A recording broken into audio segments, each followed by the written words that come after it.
ನಮಸ್ಕಾರ, ಸುದ್ದಿ ಸಮಯಕ್ಕೆ ಸ್ವಾಗತ. ಇದು ಲೋಕಲ್ ಎಕ್ಸ್‌ಪ್ರೆಸ್. ನಾನು ಸುಷ್ಮಿತಾ. ಮುಖ್ಯಾಂಶಗಳು: ಕುರುಬರ ಸಾಂಸ್ಕೃತಿಕ ಪರಿಷತ್ತು ಬೀರಲಿಂಗೇಶ್ವರ ಸ್ತ್ರೀ ಶಕ್ತಿ ಸಂಘ ಚಿದ್ರಿ ಸಹಯೋಗದಲ್ಲಿ ಮಹಿಳಾ ಸಂಸ್ಕೃತಿ ಸಮಾವೇಶ.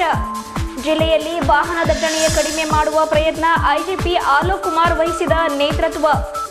ಕಾನೂನು ಸೇವೆಗಳ ದಿನಾಚರಣೆ ಅಂಗವಾಗಿ ಬೃಹತ್ ಕಾನೂನು ಜನಜಾಗೃತಿ ಜಾಥಾ. ಬೀದರ್ ನಗರದಲ್ಲಿ ಟ್ರಾಫಿಕ್ ದೊಡ್ಡ ಸಮಸ್ಯೆ, ವ್ಯವಸ್ಥಿತವಾಗಿ ಟ್ರಾಫಿಕ್ ತಡೆಯುವ ಪ್ರಯತ್ನ ಎಸ್ಪಿ ದೇವರಾಜ್ ಹೇಳಿಕೆ. ಸಮೃದ್ಧಿ ಚಾರಿಟೇಬಲ್ ಟ್ರಸ್ಟ್ ಬೀದರ್ ಜಿಲ್ಲಾ ಮಟ್ಟದ ಮಕ್ಕಳ ಹಕ್ಕುಗಳ ಸಂಸತ್ 2017. ಪ್ರಧಾನ ಮಂತ್ರಿಗಳ ಮುದ್ರಾ ಯೋಜನೆಯಡಿ ನೋಂದಣಿ ಮಾಡಿದ ಉತ್ಸಾಹಿಗಳಿಗೆ ಜಿಲ್ಲಾ ಖಾದಿ ಗ್ರಾಮೋದ್ಯೋಗದಲ್ಲಿ ಸಂದರ್ಶನ. ವಾರ್ತೆಯ ವಿವರಗಳು. ನಗರದ ಖಾಸಗಿ ಫಂಕ್ಷನ್ ಹಾಲ್ ಒಂದರಲ್ಲಿ ಕುರುಬರ ಸಾಂಸ್ಕೃತಿಕ ಪರಿಷತ್ತು ಬೆಂಗಳೂರು, ಮೈಲಾರಲಿಂಗೇಶ್ವರ ಮಹಿಳಾ ಸ್ವಸಹಾಯ ಸಂಘ ಬೀದರ್, ಶ್ರೀ ಬೀರಲಿಂಗೇಶ್ವರ ಸ್ತ್ರೀ ಶಕ್ತಿ ಸಂಘ ಚಿದ್ರಿ ಬೀದರ್ ಇವರ ಸಹಯೋಗದಲ್ಲಿ ಮಹಿಳಾ ಸಂಸ್ಕೃತಿ ಸಮಾವೇಶವನ್ನ ಹಮ್ಮಿಕೊಂಡಿದ್ದು, ಸಾರಿಗೆ ಸಚಿವರಾದ ಎಚ್ಎಂ ರೇವಣ್ಣ ಅವರು ಸಮಾವೇಶವನ್ನ ಉದ್ಘಾಟಿಸಿದರು. ಈ ಸಮಾವೇಶದಲ್ಲಿ ಸಮಾಜ, ಸಂಸ್ಕೃತಿ, ಧರ್ಮ, ಶಿಕ್ಷಣ, ರಾಜಕೀಯ ನಾಯಕತ್ವ ಕುರಿತು ಸಂವಾದ ಸಮ್ಮೇಳನ ಮಾಡಲಾಯಿತು. ಮಾಜಿ ಸಚಿವರಾದ ಬಂಡೆಪ್ಪ ಕಾಶೆಂಪುರ ಅವರು ಮಾತನಾಡಿ, ಬೀದರ್ ಮೊದಲಿನಿಂದಲೂ ಹಿಂದುಳಿದ ಜಿಲ್ಲೆ ಎನ್ನುವ ಹಣೆಪಟ್ಟಿಯನ್ನ ಹೊಂದಿದೆ. ಆದರೆ ಬೀದರ್ ಜಿಲ್ಲೆಗೆ ಅದರದ್ದೇ ಆದಂತಹ ಐತಿಹಾಸಿಕ ಇತಿಹಾಸವನ್ನ ಹೊಂದಿದೆ ಎಂದು ಹೇಳಿದರು. ಮಹಿಳಾ ಸಂಸ್ಕೃತಿ ಸಮಾವೇಶವನ್ನು ಉದ್ಘಾಟಿಸಿ ಸಾರಿಗೆ ಸಚಿವರಾದ ಎಚ್ಎಂ ರೇವಣ್ಣ ಅವರು ಮಾತನಾಡಿ, ಸಮಾಜ, ಸಂಸ್ಕೃತಿ, ಧರ್ಮ, ಶಿಕ್ಷಣ, ರಾಜಕೀಯ ನಾಯಕತ್ವ ಕುರಿತು ಸಂವಾದ ಸಮ್ಮೇಳನ ನಡೆಸಿದರು. ಬಿಜೆಪಿ ಅವ್ರದ್ದು ಡಬಲ್ ಸ್ಟ್ಯಾಂಡರ್ಡ್. ಇವರು ಪರಿವರ್ತನಾ ಯಾತ್ರೆ ಅಂತ ಪ್ರಾರಂಭ ಮಾಡಿ ಅದು ಫ್ಲಾಪ್ ಆಯಿತು. ಈ ರಾಜ್ಯದಲ್ಲಿ ಸಿದ್ದರಾಮಯ್ಯನವರ ಸರ್ಕಾರ ಜನ ಮನ್ನಣೆ ಪಡೆದು ಉತ್ತಮ ಕಾರ್ಯಗಳನ್ನು ಕೊಡ್ತಾ ಇರ್ತಕ್ಕಂಥದ್ದು ಅವ್ರಿಗೆ ಸಹಿಸೋಕ್ಕಾಗ್ತಿಲ್ಲ. ಒಬ್ಬೊಬ್ಬರು ಒಂದು ಹೇಳ್ತಾರೆ, ಯಡಿಯೂರಪ್ಪನೂ ಒಂದು ಹೇಳ್ತಾರೆ, ಶೋಭಾ ಕಾರಂಜಾದೇನೂ ಹೇಳ್ತಾರೆ. ಈಗ ಹೊಸದಾಗಿ ಮಂತ್ರಿ ಆಗಿರ್ತಕ್ಕಂಥ ಮಂತ್ರಿ ಆಗೋಕ್ಕೆ ಲಾಯಕ್ಕಿಲ್ಲದಂಥ ಈ ವ್ಯಕ್ತಿ ಅನಂತ್ ಕುಮಾರ್ ಹೆಗ್ಡೆ ಬೂಟ್ ನೆಕ್ತಾರೆ ಅಂತ ಹೇಳೋದಕ್ಕಿಂತ ಅವರ ನಾಲ್ಗೆನೇ ಎಕ್ಕಡ ಇದ್ದಂಗೆ.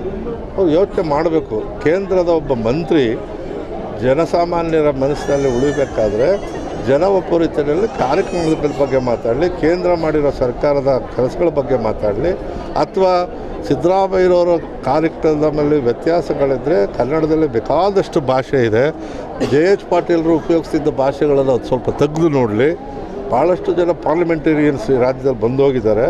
ಆದರೆ ಈ ತೀರ ಸಮಾಜದ ಜನತೆಯಲ್ಲಿ ರೊಚ್ಚೆಬ್ಸಿ ಗಲಭೆ ಮಾಡಿಸುವಂಥ ಕೆಲಸಕ್ಕೆ ಹಾಕುವಂಥ ಈ ಅನಂತ್ ಕುಮಾರ್ ಹೆಗ್ಡೆ ರಾಜೀನಾಮೆ ಕೊಡಲಿ, ಜನಗಳ ಕ್ಷಮೆ ಯಾಚಿಸಲಿ ಅಂತ ನಾನು ಆಗ್ರಹಿಸ್ತೇನೆ. ಜಗತ್ತಿನಲ್ಲಿರುವ ಭಯೋತ್ಪಾದನೆಗೆ ಸಿದ್ದರಾಮಯ್ಯನವರೇ ಮುಂಬತ್ತಿ ಹಚ್ಚುವ ಕೆಲಸ ಮಾಡ್ತಾ ಇದ್ದಾರೆ.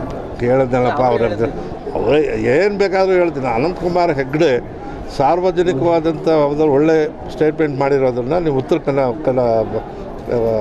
ಏರಿಯಾದಲ್ಲಿ ನೋಡಿ. ಯಾವಾಗಲೂ ಇಂಥ ಹೇಳಿಕೆನೆ ಕೊಡೋದು. ಆದರೆ ಇವತ್ತು ಉದ್ಧಟತನದ ಹೇಳಿಕೆ ಕೊಟ್ಟಿದ್ದಾರೆ. ಅವರ ನಾಲ್ಗೆನೇ ಎಕ್ಕಡ ಅಂತ ಹೇಳ್ತೀನಿ. ಅವರು ರಾಜೀನಾಮೆ ಕೊಡಲಿ ಅಂತ ಆಗ್ರಹಿಸ್ತಾರೆ.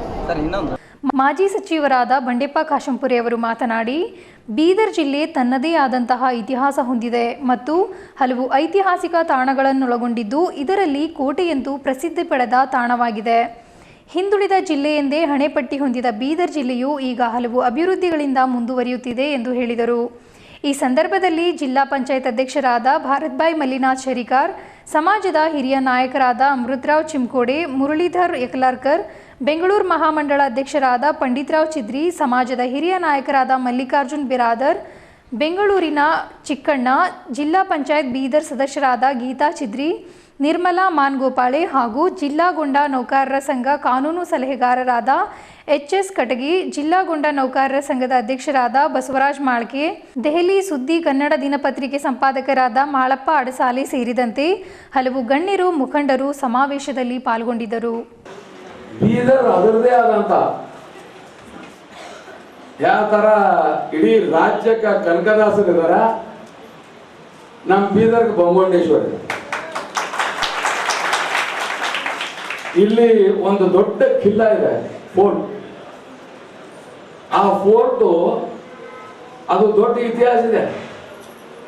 ಹಿಂದೆ ಔರಂಗಜೇಬು ದಿಲ್ಲಿನಿಂದ ಬೀದರ್ ಬರುವಾಗ, ಮಾಡಪ್ಪ ಕರೆಕ್ಟ್ ಅದ, ಯಾಕಂದ್ರೆ ಪೇಪರ್ದವ್ರಿಗೆ ಚಲೋ ಗೊತ್ತಿರ್ತದೆ. ದಿಲ್ಲಿನಿಂದ ಬೀದರ್ ಬರುವಾಗ ಅವನ ಸೇನೆಗ ನೀರಿಳಿಕೆ ಆಗುತ್ತೆ. ಬಹುಮನಿ ರಾಜ್ಯ ನೀರಿಳಿಕೆ ಆಗುತ್ತೆ. ನೀರು ಅಡಿಕೆ ಆದಾಗ ಇಲ್ಲೇ ನೋಡ್ತಾನ ಬೀದರ್ ಎಲ್ಲ ಕಡೆ ಡ್ರೈ ಡ್ರೈ ಡ್ರೈ ಡ್ರೈ. ಎಲ್ಲೋ ಒಂದ್ ಕಡೆ ಒಬ್ಬ ಕುರಿ ಕಾಯ್ಕೋ ಅಂತ ನಿಂತಿರ್ತಾನೆ. ಅಲ್ಲಿ ರಾಜರು ಕಳಿಸ್ತಾರ, ಅಲ್ಲ ಕುರಿಗಳದಾವ ಅಂತಂದ್ರೆ ಅಲ್ಲಿ ನೀರು ಇದ್ದೇ ಇರುತ್ತೆ. ಅಲ್ಲಿ ಹೋಗಿ ಆ ಕುರಿ ಕಾಯೋನಿಗೆ ಒಂದ್ ಸ್ವಲ್ಪ ನೀರು ಎಲ್ಲಿದೆ ಅಂತ ತೋರಿಸ್ಬಿಟ್ಟ ಕೇಳಿ ಅಂತ. ಹಾಗಾಗಿ ಅಲ್ಲಿ ಸೈನಿಕರು ಹೋಗಿ ಅಲ್ಲಿ ಕುರಿ ಕಾಯೋರಿಗೆ ಕೇಳ್ತಾರೆ. ಜಿಲ್ಲೆಯಲ್ಲಿ ಐಜಿಪಿ ಅಲೋಕ್ ಕುಮಾರ್ ಅವರ ನೇತೃತ್ವದಲ್ಲಿ ರಾತ್ರಿಯೆಲ್ಲ ವಾಹನ ಸಂಚಾರ ಸುಗಮ ಮಾಡುವಲ್ಲಿ ಪರಿಶೀಲನೆ ಮಾಡುವಲ್ಲಿ ಪೊಲೀಸ್ ಇಲಾಖೆಯವರು ವ್ಯಸ್ತರಾಗಿದ್ದರು.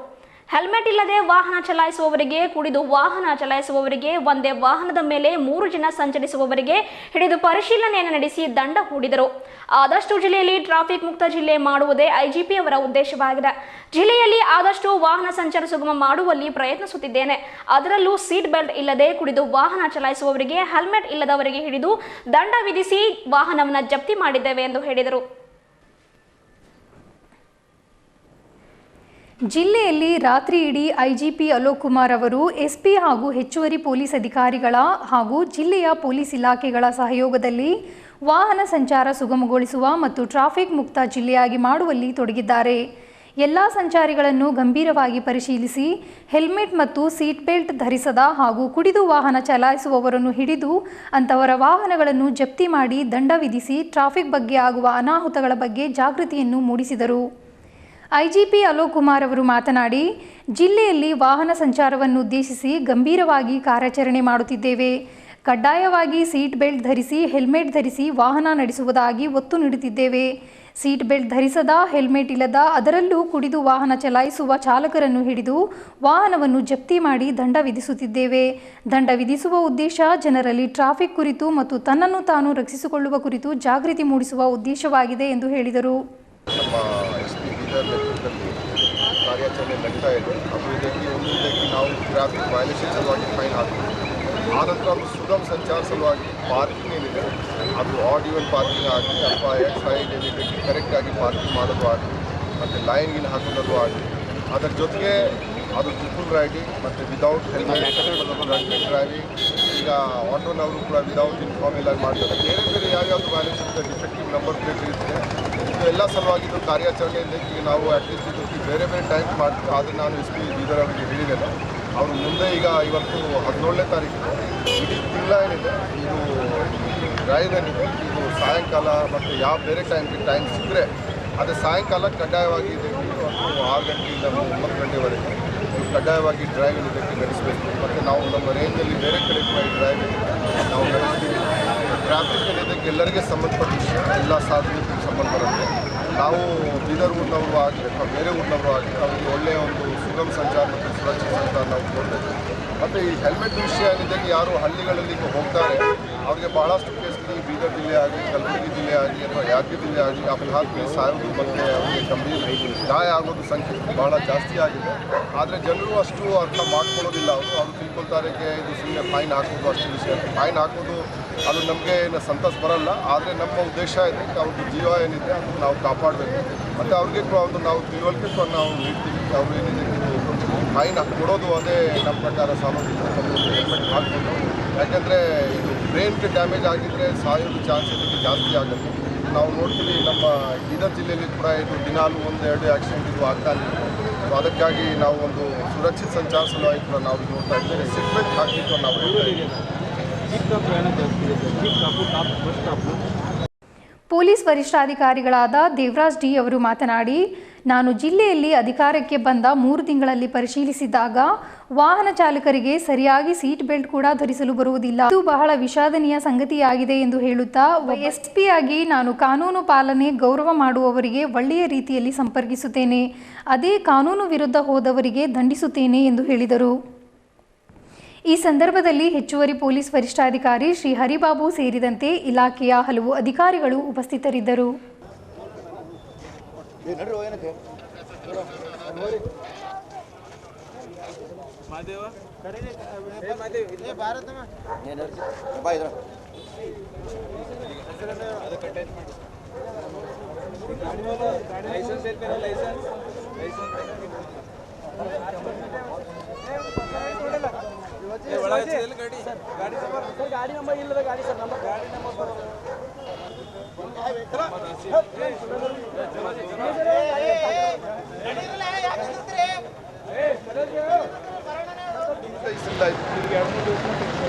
ಮೂರು ದಿವಸ ಇಲ್ಲ, ಈಗ ನಿಮ್ದು ಗಾಡಿನೂ ಸೀಲ್ ಆಗುತ್ತೆ. ಇಲ್ಲ, ಈಗ ಗಾಡಿ ಸೀಲ್ ಆಗುತ್ತೆ ನಿಮ್ದು. ಯಾರು ಹೇಳಿ ಗಾಡಿ ಸೀಲ್ ಮಾಡ್ಕೊಂಡು ಸ್ಟೇಷನ್ ಕರ್ಕೊಂಡು ಹೋಗ್ಬೇಕು? ಇಲ್ಲ sir, third party fourth party ಏನಿಲ್ಲ. ಈ ಆನ್ ಗೌರ್ಮೆಂಟ್ ಡ್ಯೂಟಿ ಹಾಕ್ಕೊಂಡು ನೀವು ಓಡಾಡ್ತಾ ಇದ್ರಿ ಅಂತ ನಿಮಗೆ ಇದು ಆಗಲ್ವಾ? ಯಾರು ಇದ್ದಾರೆ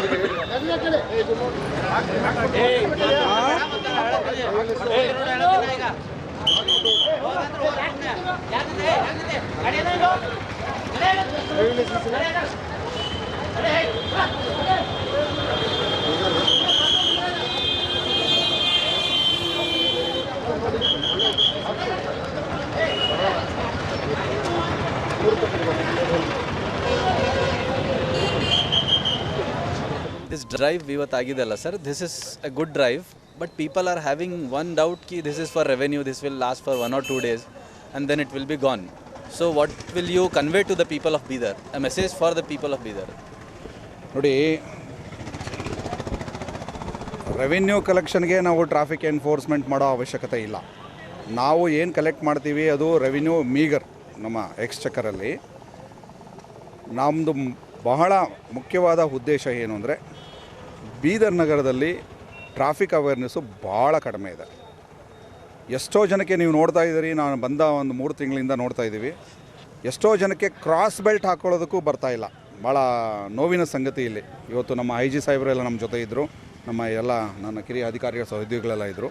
ಎಷ್ಟೋ ಜನಕ್ಕೆ ಕ್ರಾಸ್ ಬೆಲ್ಟ್ ಹೇಗೆ ಎಳಿಬೇಕು, ಎಲ್ಲಿ ಚುಚ್ಚಬೇಕು ಅಂತ ಅಷ್ಟು ಅವೇರ್ನೆಸ್ಸು ಪೋರ್ ಇದೆ. ಸೊ ಈ ಹಿನ್ನೆಲೆಯಲ್ಲಿ ನಾವು ಕಳೆದ 1.5 ತಿಂಗಳು 2 ತಿಂಗಳಿಂದ ನಮ್ಮ IG ಗುಲ್ಬರ್ಗ ರೇಂಜು ಅಲೋಕ್ ಕುಮಾರ್ ಸಾಹೇಬರ ಅಡ್ವೈಸ್ ಮೇಲೆ ಮತ್ತು ನಮ್ಮ ಎಲ್ಲ ಅಧಿಕಾರಿಗಳ ಶ್ರಮದಿಂದ 1 ತಿಂಗಳಿಂದ ನಾವು ಇದನ್ನು ಗ್ರೌಂಡ್ ವರ್ಕ್ ಮಾಡ್ತಾಯಿದ್ವಿ. ನಮಗೆ ಭಾಳ ಅಬ್ಸ್ಟಕಲ್ ಇದ್ದಿದ್ದು ರಸ್ತೆಗಳು. ಈಗ ಎಲ್ಲ ರಸ್ತೆಗಳಿಗೆ ಟಾರ್ ಆಗ್ತಾಯಿದೆ. ಆ ಟಾರ್ ಆದಮೇಲೆ ಅದು ಏನು ವೈಟ್ ಪ್ಯಾಚ್ ಇದೆ, ಟ್ರಾಫಿಕ್ ಪ್ಯಾಚಸ್ ಇದೆ, ಅದನ್ನು ನಾವು ಆ ಮಿಷನನ್ನು ನಮ್ಮ ಕಸ್ಟಡಿಗೆ ತೊಗೊಂಡಿದ್ದೀವಿ. ನಮ್ಮ ಟ್ರಾಫಿಕ್ ಇನ್ಸ್ಪೆಕ್ಟ್ರು ಮತ್ತು DSP ಬೀದರ್ನವರು ಅದಕ್ಕೆ ನೋಡಲ್ ಆಫೀಸರ್ಸ್ ಅಂತ ಮಾಡ್ಕೊಂಡಿದ್ದೀವಿ. ನಗರಸಭೆಯವರು ನಮ್ಮ ಜೊತೆ ಕೈ ಜೋಡಿಸಿದ್ದಾರೆ, ಜಿಲ್ಲಾಡಳಿತ ನಮ್ಮ ಜೊತೆ ಕೈ ಜೋಡಿಸಿದೆ. ಹಾಗಾಗಿ ಈಗ ಊದ್ಗಿರ್ ರೋಡ್ ನೀವೇನು ನಿಂತಿದ್ರಿ, ಡಬಲ್ ರೋಡ್ ಇದು ಬಸ್ ಸ್ಟ್ಯಾಂಡ್ ರೋಡ್ ಅಂತ ಕರಿತೀವಿ. ಈಗ ಈ ರೋಡು ಕಂಪ್ಲೀಟ್ ನಾವು ಟ್ರಾಫಿಕ್ ಎನ್ಫೋರ್ಸ್ಮೆಂಟ್ ಮಾಡಿದ್ವಿ. ಇದರಲ್ಲಿ ಸಿಂಗಲ್ ಲೈನ್ ಪಾರ್ಕಿಂಗ್ ಅಂದರೆ ಸಿಸ್ಟಮ್ಯಾಟಿಕ್ಕಾಗಿ ಒಂದು ವೆಹಿಕಲ್ ಪಕ್ಕ ಒಂದು ವೆಹಿಕಲ್ ನಿಲ್ಲಿಸೋ ಥರ ನಾವು ಎನ್ಫೋರ್ಸ್ ಮಾಡ್ತಾಯಿದ್ದೀವಿ. ಸೊ ಎನ್ಫೋರ್ಸ್ಮೆಂಟ್ ನೀಟಾಗಿ ಆಗಿದೆ ಇವತ್ತು, ನಿನ್ನೆ ಮೊನ್ನೆ ಎಲ್ಲ. ಆಮೇಲೆ ಎಪ್ಪಸೈಡಾಗಿ ರಸ್ತೆ ಮೇಲೆ ನಿಲ್ಲಿಸೋಗಿಲ್ಲ. ವೈಟ್ ಪ್ಯಾಚ್ ಏನಿದೆ, ವೈಟ್ ಪ್ಯಾಚಿಂದ ಒಳಗಡೆ ನಿಲ್ಲಿಸೋಗಿಲ್ಲ. ವೈಟ್ ಪ್ಯಾಚ್ ಬಿಟ್ಟು ಅವ್ರು ಫುಟ್ಪಾತ್ ಮೇಲೆ ನಿಲ್ಲಿಸಬೇಕು. ಅಂದರೆ ಪಾರ್ಕಿಂಗಿಗೆ ಏನು ಜಾಗ ಮಾಡಿದ್ದೀವಿ ಅಲ್ಲಿ ನಿಲ್ಲಿಸಬೇಕು. ಅದನ್ನು ನಾವು ಎವ್ರಿಡೇ ನಾವು ಅವೇರ್ನೆಸ್ ತರ್ತಾಯಿದ್ದೀವಿ. ನಮ್ಮ ವೆಹಿಕಲ್ ಆಫೀಸರ್ಸು ಬೈ ವಾಕ್ ಮತ್ತು ಬೈ ವೆಹಿಕಲಲ್ಲೇ ಹೋಗಿ ಅದನ್ನು ಅನೌನ್ಸ್ ಮಾಡ್ತಾ ಇದ್ದಾರೆ, ತಿಳಿ ಹೇಳ್ತಾ ಇದ್ದಾರೆ. ಜನ ತಕ್ಕಮಟ್ಟಿಗೆ ಒಪ್ಪಿದ್ದಾರೆ. ಎರಡನೇ ಏರಿಯಾ ನಾವು ಭಾಳ ಇಂಪಾರ್ಟೆನ್ಸ್ ಕೊಟ್ಟಿದ್ದು ಓಲ್ಡ್ ಟೌನಲ್ಲಿ ನಯಾಕಮಾನದಿಂದ ಚೌಬಾರದಿಂದ ಅಂಬೇಡ್ಕರ್ ಸರ್ಕಲ್ಲು, ಇಲ್ಲಿ ಫುಟ್ಪಾತ್ಸ್ ಮೇಲೆ ಭಾಳ ಅಂಗಡಿಗಳಿತ್ತು. ಸಾವಿರಾರು ಅಂಗಡಿಗಳು, ಅರ್ಧ ಅಂಗಡಿ ರೋಡಲ್ಲಿದ್ದರೆ ಅರ್ಧ ಅಂಗಡಿ ಅವರ ನಿಜವಾದ ಜಾಗದಲ್ಲಿದ್ದರು. ಎಲ್ಲ ಫುಟ್ಪಾತನ್ನು ಕ್ಲಿಯರ್ ಮಾಡಿದ್ವಿ. ಲಾಸ್ಟ್ಗೆ ಒಂದೇ ಒಂದು ಇಟ್ಟಿಗೆ ಮರಳು ಕೂಡ ಇರಬಾರ್ದು ಅಂತ ಹೇಳಿದ್ವಿ. ಆ ಲೆವೆಲ್ಗೆ ಇವತ್ತು ಕ್ಲೀನ್ ಮಾಡಿದ್ದೀವಿ, ನಿನ್ನೆ ಇವತ್ತು. ಜಿಲ್ಲಾ ನ್ಯಾಯಾಲಯದ ಆವರಣದಲ್ಲಿ ಜಿಲ್ಲಾ ಕಾನೂನು ಸೇವೆಗಳ ಪ್ರಾಧಿಕಾರ ಬೀದರ್, ಜಿಲ್ಲಾಡಳಿತ, ಜಿಲ್ಲಾ ಪಂಚಾಯತ್, ಜಿಲ್ಲಾ ವಕೀಲರ ಸಂಘ, ಮಹಿಳಾ ಮತ್ತು ಮಕ್ಕಳ ಅಭಿವೃದ್ಧಿ ಇಲಾಖೆ, ಸಾರ್ವಜನಿಕ ಶಿಕ್ಷಣ ಇಲಾಖೆ, ಪೊಲೀಸ್ ಇಲಾಖೆ, ವಾರ್ತಾ ಇಲಾಖೆ ಇವರ ಸಂಯುಕ್ತಾಶ್ರಯದಲ್ಲಿ ಕಾನೂನು ಸೇವೆಗಳ ದಿನಾಚರಣೆ ಅಂಗವಾಗಿ ಬೃಹತ್ ಕಾನೂನು ಜನಜಾಗೃತಿ ಜಾಥಾವನ್ನ ಉದ್ಘಾಟನಾ ಕಾರ್ಯಕ್ರಮವನ್ನ ಹಮ್ಮಿಕೊಂಡಿದ್ದು, ಜಿಲ್ಲಾ ಪ್ರಧಾನ ಮತ್ತು ಸತ್ರ ನ್ಯಾಯಾಧೀಶರಾದ MS ಪಾಟೀಲರು ಜಾಥಾ ಕಾರ್ಯಕ್ರಮವನ್ನು ಉದ್ಘಾಟಿಸಿ ಮಾತನಾಡಿದರು. ಜಿಲ್ಲಾ ಕಾನೂನು ಸೇವೆಗಳ ಪ್ರಾಧಿಕಾರ ಬೀದರ್ ಇವರ ಸಂಯುಕ್ತಾಶ್ರಯದಲ್ಲಿ ಕಾನೂನು ಸೇವೆಗಳ ದಿನಾಚರಣೆ ಅಂಗವಾಗಿ ಬೃಹತ್ ಕಾನೂನು ಜನಜಾಗೃತಿ ಜಾಥಾ ಉದ್ಘಾಟನಾ ಕಾರ್ಯಕ್ರಮ ಹಮ್ಮಿಕೊಂಡಿದ್ದು, ಜಿಲ್ಲಾ ಪ್ರಧಾನ ಮತ್ತು ಸತ್ರ ನ್ಯಾಯಾಧೀಶರಾದ MS ಪಾಟೀಲ್ ಅವರು ಕಾರ್ಯಕ್ರಮವನ್ನು ಉದ್ಘಾಟಿಸಿದರು. ಆವರಣದಲ್ಲಿ ನಡೆದ ಕಾರ್ಯಕ್ರಮವನ್ನು ಉದ್ದೇಶಿಸಿ ನ್ಯಾಯಾಧೀಶರು ಮಾತನಾಡಿ, ಕಾನೂನು ಅರಿವು ನೆರವು ಬಗ್ಗೆ ಜನಜಾಗೃತಿ ಮೂಡಿಸಿ ಮಾತನಾಡಿದರು. ಇದರಿಂದ ಎಷ್ಟೋ ಜನ ಕ್ರಿಮಿನಲ್ಗಳು ಕೂಡ ಪಶ್ಚಾತ್ತಾಪಪಟ್ಟು ತಮ್ಮ ಜೀವನವನ್ನು ಸುಧಾರಣೆ ಮಾಡಿಕೊಳ್ಳುತ್ತಾರೆ ಎಂದು ಹೇಳಿದರು. ಈ ಸಂದರ್ಭದಲ್ಲಿ ಹಲವು ಗಣ್ಯರು, ವಕೀಲರು ಸೇರಿದಂತೆ ಅನೇಕ ಮುಖಂಡರು ದಿನಾಚರಣೆಯಲ್ಲಿ ಭಾಗವಹಿಸಿ ಕಾರ್ಯಕ್ರಮವನ್ನು ಯಶಸ್ವಿಗೊಳಿಸಿದರು.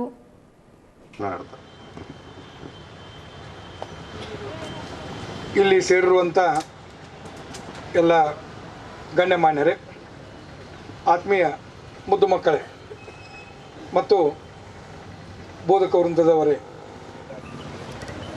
ಅದೇ ರೀತಿ ಈಗ ಇಲ್ಲಿ ನೋಡಿ ಗಾಡಿಗಳೆಲ್ಲ ಹೋಗ್ತಾ ಇದೆ, ಎಡಗಡೆಸೆಯಿಂದ ಹೋಗ್ತಾ ಇದ್ದಾರೆ.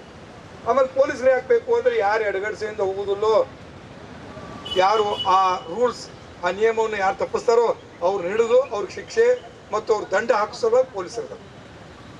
ಅಲ್ಲ ನೋಡಿದ್ರಲ್ಲ ನೀವು, ಪೊಲೀಸರು ಯಾಕೆ ನಿಂತಾರೆ ಸರ್ಕಲ್ಗಳಿಗೆ ಅಂದರೆ ಯಾರೋ ಒಬ್ಬ ಆ ರೂಲ್ಸನ್ನು ಮುರಿದು ಅವ್ನು ನುಗ್ತಾನಲ್ಲ, ಅವ್ನು ಬಾಯಿಲಿ ಚಿಕನ್ ಕರ್ಕೊಂಡು ಹೋಗಿ ಅವನ ಮೇಲೆ ದಂಡ ಹಾಕ್ತಾರೆ, ಅವ್ನಿಗೆ ಶಿಕ್ಷೆ ಹಾಕ್ತಾರೆ, ಅವ್ನಿಗೆ ದಂಡ ಮಾಡ್ತಾರೆ. ಅವನು ಅದಕ್ಕೆ ಕೊಡಲಿಲ್ಲ ಅಂತಂದ್ರೆ ಇಲ್ಲಿ ಕೋರ್ಟಿಗೆ ಕರ್ಕೊಂಬರ್ತಾರೆ. ನಮ್ಮ ನ್ಯಾಯಾಧೀಶರುಗಳು ಅವರಿಗೆ ಶಿಕ್ಷೆ ಮಾಡ್ತಾರೆ. ಆ ಶಿಕ್ಷೆ ಮಾಡುವಂಥ ಏನು ಒಂದು ವಿಧಾನ ಇದೆ, ಪ್ರಕ್ರಿಯೆ ಇದೆ, ಆ ಕೆಲಸ ಇದೆ, ಅದು ಕೋರ್ಟ್ಗಳಲ್ಲಿ ನಡೀತದೆ ಅನ್ನೋದು ನಿಮ್ಗೆ ತಿಳಿದಿರ್ಬೇಕು. ಕೋರ್ಟ್ಗಳು ಯಾವುದಕ್ಕಿದೆ ಅಂತಂದ್ರೆ ಯಾರು ಕಾನೂನು, ಯಾರು ಸಮಾಜದಲ್ಲಿ ಸುವ್ಯವಸ್ಥಿತವಾಗಿ ಜೀವನವನ್ನು ಮಾಡ್ತಾ ಇಲ್ಲ, ನೋಡ್ತಾರಲ್ಲ ಗುಂಡಾಗಳು ಇರ್ತಾರೆ, ಜಗಾಡ್ತಿರ್ತಾರೆ, ಅವ್ರನ್ನೆಲ್ಲ ನಾವು ಕೋರ್ಟಿಗೆ ಪೊಲೀಸ್ನವ್ರ ಕೆಲಸ ಅಂದರೆ ಅಂಥವ್ರ ಮೇಲೆ ಕೇಸ್ ಹಾಕೋದು. ಕೇಸ್ ಹಾಕಿದ ನಂತರ ಮುಗಿಲಿಲ್ಲ, ಅವ್ರನ್ನ ನ್ಯಾಯಾಲಯ ಕರ್ಕೊಂಬರ್ತಾರೆ. ನ್ಯಾಯಾಲಯ ಕರ್ಕೊಂಬಂದಾಗ ಅವ್ನು ನಿಜವಾಗ್ಲೂ ಮಾಡಿದಾನೋ ಅಪರಾಧ ಮಾಡಿದಾನಂತ ನಮ್ಗೆ ಗೊತ್ತಾದಾಗ ನಾವು ನ್ಯಾಯಾಲಯದಲ್ಲಿ ಆತನಿಗೆ ಶಿಕ್ಷೆ ಕೊಡ್ತೀವಿ. ಇದು ಕ್ರಿಮಿನಲ್ ಕೇಸ್ಗಳು. ಇನ್ನು ಸಿವಿಲ್ ಸಲುವಾಗಿ ಹೊಡೆದಾಡ್ತಿರ್ತಾರೆ, ಅಣ್ಣ ತಮ್ಮಂದಿರು, ಅತ್ತೆ ಸೊಸೆ ತಮ್ಮ ಆಸ್ತಿಗಾಗಿ ಜಗಾಡ್ತಿರ್ತಾರೆ. ಅಂಥ ಕೇಸ್ಗಳು ಸಹಿತ ಈ ನಮ್ಮ ಕೋರ್ಟ್ನಲ್ಲಿ ನಡೀತದೆ. ಅದಕ್ಕಾಗಿ ಈ ಕೇಸ್ಗಳು ನಡಿಬೇಕಾದ್ರೆ ಲಾಯರ್ಗಳ ಅವಶ್ಯಕತೆ ಇದೆ, ಜಡ್ಜರ ಅವಶ್ಯಕತೆ ಇದೆ, ಪೊಲೀಸರ ಅವಶ್ಯಕತೆ ಇದೆ ಅಲ್ವಾ. ಆಮೇಲೆ ಕೆಲವು ಜನಕ್ಕೆ ಪಾಪ ದುಡ್ಡು ಇರಲ್ಲ, ಅವ್ರಿಗೆ ಜನ ಅವ್ರ ಆಸ್ತಿನ ಒಬ್ಬ ಯಾರೋ ಈ ಶಕ್ತಿ ಇದ್ದವ ಅವ್ರ ಆಸ್ತಿ ಏನಾದರೂ ಅವರ ಜಮೀನು ಇರ್ಬೋದು ಅಥವಾ ಮನೆ ಇರ್ಬೋದು, ಅದನ್ನು ಕಸ್ಕೊಂಡಿರ್ತಾನೆ. ಹಂಗಾದ್ರೆ ಪಾಪ ಅವ್ನು ಕಸ್ಕೊಂಡವನು ಅವ್ನು ನೀತಿಯುಕ್ತವಾಗಿ ನ್ಯಾಯಯುಕ್ತವಾಗಿ ಅವನೇ ಮಾಲಕ್ಕಿದ್ರು ಸಹಿತ ಅವನಿಗೆ ತಿರುಗಿ ಕೊಡ್ತಾ ಇರೋದಿಲ್ಲ. ಉದಾಹರಣೆಗೆ ಬಾಡಿಗೆಯಿಂದ ಇರ್ಬೋದು, ಒಬ್ಬ ಮನುಷ್ಯ ಬಾಡಿಗೆಯಿಂದ ಇದ್ದವ ನಾವು ನಿನ್ನ ಮನೆಗೆ ಬಿಡುದಿಲ್ಲ ಹೋಗಂತ, ನಾವು ಬಾಡಿಗೆನೂ ಕೊಡೋದಿಲ್ಲ ಅಂತ. ಅವಾಗ ಏನು ಮಾಡೋದು ಪಾಪ ಮನೆ ಮಾಲಕ. ಒಬ್ಬ ಜಮೀನು ಹಚ್ಚಿರ್ತಾರೋ ಮತ್ತೊಬ್ಬರಿಗೆ ಜಮೀನು ಮಾಡ್ಲಿಕ್ಕೆ ಅಂತ ಕೊಟ್ಟಿರ್ತಾರೆ, 1 ವರ್ಷ ನೀನು ಮಾಡು ಅಂತ. 1 ವರ್ಷ ಆದ್ಮೇಲೆ ಸಹಿತ ಅವ್ನು ಬಿಡುದಿಲ್ಲ ಅಂತ ನಾವು. ಅವಾಗ ಏನು ಮಾಡೋದು ಪಾಪ ಮಾಲಕ. ಅದಕ್ಕೆ ಅಂಥವನು ಈ ನ್ಯಾಯಾಲಯಕ್ಕೆ ಬರ್ತಾನೆ. ಯಾರ ಮುಖಾಂತರ ಬರ್ತಾನೆ ಅಂದರೆ ಲಾಯರ್ಗಳ ಮುಖಾಂತರ ಬರ್ತಾನೆ. ಅವನೊಂದು ಕೇಸ್ ಹಾಕ್ತಾನೆ, ನೋಡಿ ಸ್ವಾಮಿ ನಂದು ಜಮೀನು ಹಿಂಗೆ 4 ಎಕರೆ ಜಮೀನಿತ್ತು, ಹೋದ ವರ್ಷ ಅವ್ನಿಗೆ ಮಾಡ್ಲಿಕ್ಕೆ ಕೊಟ್ಟಿದ್ದೆ, ಮಾಡಿದ, ಈ ವರ್ಷ ಅವ್ನು ಬಿಡು, ನಿಂದು ನಮ್ಗೆ 1 ವರ್ಷದ್ದು ಕರಾರು ಮುಗೀತು, ಬಿಡು ಅಂದ್ರೆ ಬಿಡ್ತಾ ಇಲ್ಲ, ಅದಕ್ಕಾಗಿ ನೀವು ಬಿಡಿಸ್ಕೊಡಿ ಅಂತ ನಮಗೆ ಅವ್ನು ಕೇಸ್ ಹಾಕ್ತಾನೆ. ಅವಾಗ ಏನು ಅದ್ರ ಜೊತೆಗೆ ಅವ್ನು ದಾಖಲಾತಿಗಳನ್ನ ಕೊಡ್ತಾನೆ. ಏನು ರೆಕಾರ್ಡ್ ಆಫ್ ರೈಟ್ಸು, ಜಮೀನಿನ ರೆಕಾರ್ಡ್ ಆಫ್ ರೈಟ್ಸ್ ಅಂತ ಇರ್ತದೆ, ಪತ್ರಿಕೆ, ಅದನ್ನು ತಂದು ಕೊಡ್ತಾನೆ ನಮಗೆ. ನಾವು ನೋಡ್ತೀವಿ ಯಾವ ಹೆಸರಿಗಿದೆ, ಆಮೇಲೆ ಸಾಕ್ಷಿ ಮಾಡಿಸ್ತೀವಿ. ಅದೆಲ್ಲ ತಿಳ್ಕೊಂಡು ಇವನೇ ಮಾಲೀಕ ಅಂತ ಗೊತ್ತಾದ್ಮೇಲೆ ನಾವು ಕೋರ್ಟ್ನಲ್ಲಿ ಆದೇಶ ಮಾಡ್ತೀವಿ. ಏನಂತ ಅವನ ಜಮೀನನ್ನು ನೀನು 3 ತಿಂಗಳು 6 ತಿಂಗಳು ಟೈಮ್ ಕೊಡ್ತೀವಿ, ಅಷ್ಟೊಂದು ನೀನು ಬಿಡಬೇಕು ಅಂತ. ಬಿಡಲಿಲ್ಲ ಅಂತಂತಂದ್ರೆ ಮತ್ತೆ ಅವನೊಂದು ಅರ್ಜಿ ಹಾಕ್ತಾನೆ ಕೋರ್ಟ್ಗೆ, ನೀವು ಸ್ವಾಮಿ ಆರ್ಡರ್ ಮಾಡಿದ್ರಿ. ಜಿಲ್ಲಾ ಪೊಲೀಸ್ ವರಿಷ್ಠಾಧಿಕಾರಿಗಳಾದ ದೇವರಾಜ್ ಡಿ ಅವರು ಮಾತನಾಡಿ, ಬೀದರ್ ಜಿಲ್ಲೆಯಲ್ಲಿ ವಾಹನಗಳ ಸಂದಣಿ ಅಂದರೆ ಟ್ರಾಫಿಕ್ ಸಮಸ್ಯೆ ತುಂಬಾನೇ ಇದೆ. ಅದರಲ್ಲೂ ತರಕಾರಿ ಬಂಡಿ, ಹಣ್ಣಿನ ಬಂಡಿಗಳು ಎಲ್ಲೆಂದರಲ್ಲಿ ನಿಲ್ಲಿಸಿ ಮಾರಾಟವನ್ನ ಮಾಡುತ್ತಿದ್ದಾರೆ. ವಾಹನ ಸಂಚಾರ, ಜನಸಂಚಾರಕ್ಕೆ ಕಷ್ಟವಾಗುತ್ತಿದ್ದು, ಆದಷ್ಟು ಎಲ್ಲಾ ತರಕಾರಿ ಬಂಡಿಗಳನ್ನ, ಹಣ್ಣಿನ ಬಂಡಿಗಳನ್ನ ವಾಹನ ಸಂಚಾರವಾಗದ ಸ್ಥಳಗಳಲ್ಲಿ ನಿಲ್ಲಿಸಿ ಮಾರಾಟ ಮಾಡುವುದಾಗಿ ಸೂಚನೆಯನ್ನ ನೀಡಿದ್ದೇವೆ. ನಿನ್ನೆಯಷ್ಟೇ ಕುಡಿದು ವಾಹನ ಚಲಾಯಿಸುವ 20 ರಿಂದ 30 ವಾಹನ ಚಾಲಕರನ್ನ ಹಿಡಿದು ಪರಿಶೀಲಿಸಿ ದಂಡ ವಿಧಿಸಿದ್ದೇವೆ. ಆದಷ್ಟು ಜಿಲ್ಲೆಯನ್ನ ಟ್ರಾಫಿಕ್ ಮುಕ್ತ ಮಾಡುವ ಪ್ರಯತ್ನವನ್ನ ಮಾಡುತ್ತಿದ್ದೇವೆ. ಸಾರ್ವಜನಿಕರಲ್ಲಿ ಟ್ರಾಫಿಕ್ನಿಂದಾಗುವ ಅನಾಹುತಗಳ ಬಗ್ಗೆ ಜಾಗೃತಿಯನ್ನ ಮೂಡಿಸುತ್ತಿದ್ದೇವೆ ಎಂದು ಹೇಳಿದರು. ಜಿಲ್ಲಾ ಪೊಲೀಸ್ ವರಿಷ್ಠಾಧಿಕಾರಿಗಳಾದ ಡಿ ದೇವರಾಜ್ ಅವರು ಮಾತನಾಡಿ, ಬೀದರ್ ನಗರದಲ್ಲಿ ವಾಹನ ಸಂದಣಿಯೇ ದೊಡ್ಡ ಸಮಸ್ಯೆಯಾಗಿದೆ. ಹಣ್ಣಿನ ಮತ್ತು ತರಕಾರಿ ಬಂಡಿಗಳನ್ನು ಎಲ್ಲೆಂದರಲ್ಲಿ ನಿಲ್ಲಿಸಿ ಮಾರಾಟ ಮಾಡುವುದರಿಂದ ವಾಹನ ಜನಸಂಚಾರ ಕಷ್ಟವಾಗುತ್ತಿದ್ದು ಟ್ರಾಫಿಕ್ಗೆ ಒತ್ತು ನೀಡುವಂತಾಗಿದೆ. ಹಾಗಾಗಿ ಎಲ್ಲ ಹಣ್ಣಿನ ತರಕಾರಿ ಬಂಡಿಗಳನ್ನು ವಾಹನ ಸಂಚಾರವಾಗದ ಸ್ಥಳಗಳಲ್ಲಿ ವ್ಯಾಪಾರ ಮಾಡುವುದಾಗಿ ಸಲಹೆ ಸೂಚನೆ ನೀಡಿದ್ದೇವೆ. ಐಜಿಪಿ ಅಲೋಕ್ ಕುಮಾರ್ ಅವರ ಸಹಕಾರದಲ್ಲಿ ಆದಷ್ಟು ಜಿಲ್ಲೆಯನ್ನು ಟ್ರಾಫಿಕ್ ಮುಕ್ತವಾಗಿ ಮಾಡಲು ಪರಿಶ್ರಮಿಸುತ್ತಿದ್ದೇವೆ ಎಂದು ಹೇಳಿದರು.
ಆದ ನಂತರ ಮೇಯ್ನ್ ಸಿಟಿಗೆ ಬಂದರೆ ಮೇಯ್ನ್ ಸಿಟಿನಲ್ಲಿ ಟಾರ್ ರಸ್ತೆ ಮೇಲೆ ವೈಟ್ ಮಾರ್ಕಿಂಗ್ಸ್ ಇರಲಿಲ್ಲ. ನಗರಸಭೆಯವರಿಗೆ ಹೇಳಿ ಅವರಿಂದ ನಾವೊಂದು ಮಿಷನ್ನ ನಮ್ಮ ವಶಕ್ಕೆ ತೊಗೊಂಡು ಎಲ್ಲ ರಸ್ತೆಗಳಲ್ಲಿ ಫುಟ್ಪಾತ್ ಬಿಟ್ಟು 2.5 ಅಡಿ ವೈಟ್ ಮಾರ್ಕ್ ಹಾಕಿ ಆ ಮಾರ್ಕ್ ಒಳಗಡೆಗೆ ಅವರು 2 ವೀಲರ್ಸ್ನ ನಿಲ್ಲಿಸಬೇಕು. ಎಲ್ಲೆಲ್ಲಿ 2 ವೀಲರ್ಸ್ ನಿಲ್ಲಿಸಬೇಕು, ಎಲ್ಲೆಲ್ಲಿ 4 ವೀಲರ್ಸ್ ನಿಲ್ಲಿಸಬೇಕು ಅಂತ ಅದನ್ನು ಏರ್ ಮಾರ್ಕ್ ಮಾಡ್ತಾಯಿದ್ವಿ. ಬೀದರ್ ನಗರದಲ್ಲಿ ಈಗ ಅದು ಶುರುವಾಗಿದೆ. ಜನ ಭಾಳ ಕೋಆಪ್ರೇಟ್ ಮಾಡ್ತಾ ಇದ್ದಾರೆ.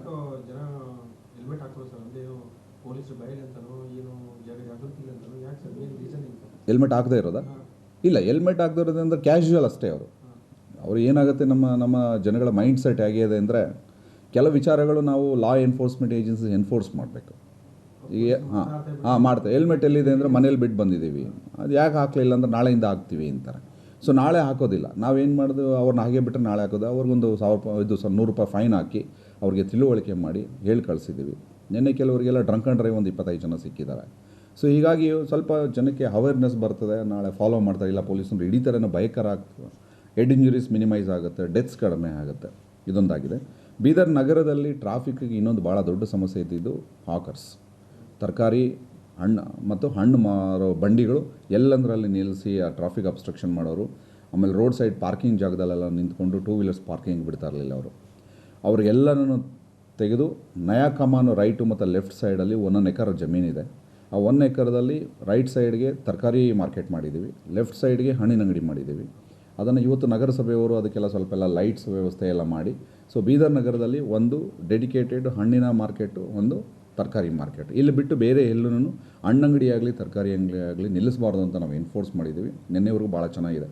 ಸೊ ಇವತ್ತಿಂದ ಡ್ರೈವ್ ಇನ್ನೂ ಒಂದು 2-3 ತಿಂಗಳು ಹೀಗೆ ಕಂಟಿನ್ಯೂ ಆಗುತ್ತೆ. ಕರ್ನಾಟಕ ಮಕ್ಕಳ ಹಕ್ಕುಗಳ ನಿಗಾ ಕೇಂದ್ರ, ಚೈಲ್ಡ್ ರೈಟ್ಸ್ ಟ್ರಸ್ಟ್ ಬೆಂಗಳೂರು ಮತ್ತು ಜಿಲ್ಲಾ ಮಕ್ಕಳ ರಕ್ಷಣಾ ಘಟಕ ಬೀದರ್ ಹಾಗೂ ಸಮೃದ್ಧಿ ಚಾರಿಟೇಬಲ್ ಟ್ರಸ್ಟ್ ಬೀದರ್ ಇವರ ಸಹಯೋಗದಲ್ಲಿ ಜಿಲ್ಲಾ ಮಟ್ಟದ ಮಕ್ಕಳ ಹಕ್ಕುಗಳ ಸಂಸತ್ 2017 ಉದ್ಘಾಟನಾ ಸಮಾರಂಭವನ್ನು ಸಾಯಿ ಸ್ಫೂರ್ತಿ ಶಿಕ್ಷಣ ಸಂಸ್ಥೆ ಬಾಬು ಬಿರಾದರ್ ಪದವಿ ಪೂರ್ವ ವಿಜ್ಞಾನ ಕಾಲೇಜ್ ಬೀದರ್ನಲ್ಲಿ ಹಮ್ಮಿಕೊಂಡಿದ್ದು, ಕಾರ್ಯಕ್ರಮದ ಉದ್ಘಾಟನೆಯನ್ನ ಮಹಿಳಾ ಮತ್ತು ಮಕ್ಕಳ ಇಲಾಖೆ ಬೀದರ್ನ ಉಪನಿರ್ದೇಶಕರಾದ IS ಪಾಂಚಾಳ್ ಅವರು ಸಮಾರಂಭವನ್ನು ಉದ್ಘಾಟಿಸಿ ಮಾತನಾಡಿದರು.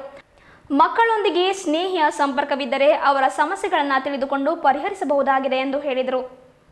ಜಿಲ್ಲಾ ಮಕ್ಕಳ ರಕ್ಷಣಾ ಘಟಕ ಹಾಗೂ ಸಮೃದ್ಧಿ ಚಾರಿಟೇಬಲ್ ಟ್ರಸ್ಟ್ ಬೀದರ್ ಜಿಲ್ಲಾ ಮಟ್ಟ ಮಕ್ಕಳ ಹಕ್ಕುಗಳ ಸಂಸದ್ 2017 ಉದ್ಘಾಟನಾ ಸಮಾರಂಭ ಕಾರ್ಯಕ್ರಮ ಹಮ್ಮಿಕೊಂಡಿದ್ದು, ಮಹಿಳಾ ಮತ್ತು ಮಕ್ಕಳ ಇಲಾಖೆ ಉಪನಿರ್ದೇಶಕರಾದ IS ಪಾಂಚಾಳ್ ಅವರು ಮಾತನಾಡಿದರು.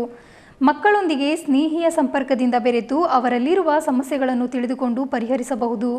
ಮಕ್ಕಳಲ್ಲಿ ತಿಳುವಳಿಕೆಯ ನಿರ್ಧಾರಗಳನ್ನು ತೆಗೆದುಕೊಳ್ಳುವ ಸೃಜನಶೀಲತೆ 18ರ ವಯೋಮಿತಿಯ ನಂತರ ಬರುತ್ತದೆ ಎಂದು ಹೇಳಿದರು.